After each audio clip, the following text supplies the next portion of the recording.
Toto. Itero kole sana ndo wala. Inego tu. Onego kila kitu. Gimoro moro inego. Onego ba. Gimoro moro. Okadwa gima chanda kan kodi.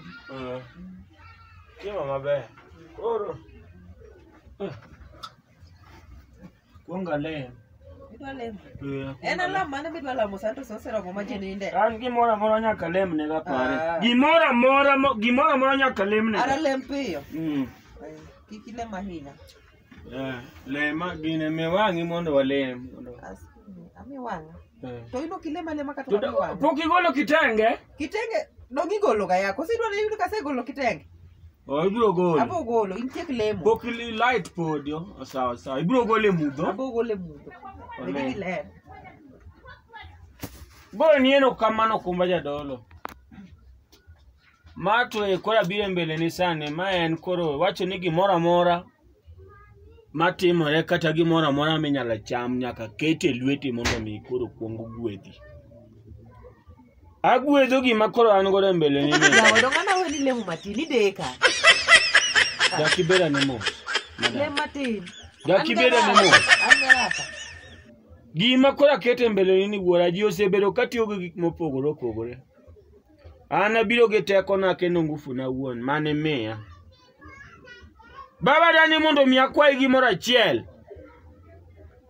Teko mar ngufu madhi golo ka. Yawo alam jokru. Ubedi ngufu moro matek makata koponi ng'at man go no.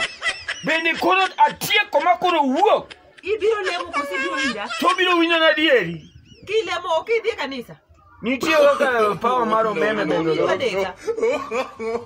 Baya mangoma timi ma wadanya kapunga lemo. Okilemo kapuka biro. Wal chude chunya galau. Kilemo biro.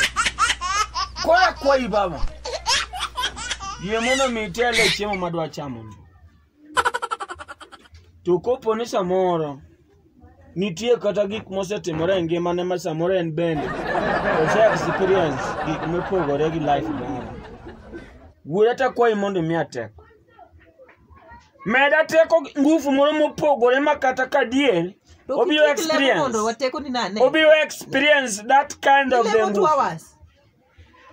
To biro dhie na die ni ngufu no ma ngufu mar Jona Jabatiso to ma ngufu mar ng'a. Eka chieno biro duogo mowacha die ne yao. Ngufu ma neno kawuono to en ngufu modie. Ja, okitiek lemo. Wuora ni sigola kuon mang'eny. Kenda seneno badi, seneno gik mang'eny. To kopo ni nitie kata tem moro. Okabiro nindo kani lemo, sawa? Okabiro nindo kani lemo. Madam atieko.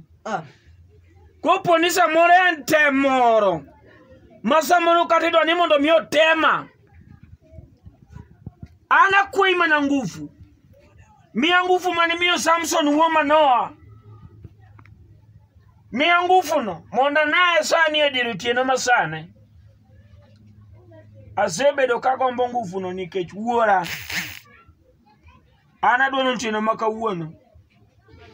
Katin. To bedi tripo. Kata dabo. Gine. Nitino menyuolo. Poko na nene ngimawa. Baba dong danga goye kata rude gotieno kisani. Dong danga goye kata nyithinda dek. Ma nene die maambe ugola kati TV. Adego idwa yudo na dieri. Adieri kawuono to bada luocho tem. Aluocho gol nyaka TV. Na luoch jaro nyuolo nyithinda uchiel. Ma government konya. Mondo watem. Madam gino chiegni lor gino wane matin. Baba kopo ni timo na mana dier. Magola TV. Kuom rude madhi golo. Ang'o manyalo timore dong ana goni kamano. Madam imbe ya ochunyi ket na mono madam bendo ya ochunye. Nyaki chak lemo cha ya. Maro rude nyalo biro to bire ngimana. To kawo mona go rude cha. Kawo mona go rude cha to madam go miss. Kawo mona go rude to madam go miss. Ket chunyi obed machiegni koda. Mondo ngufu mara no samago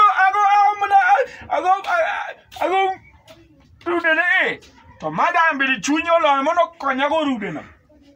Tiek walemo mondo go rude. Ilemo maber. Buora gini kodhi kamano motimore adier maneno kata kamba wuok e media.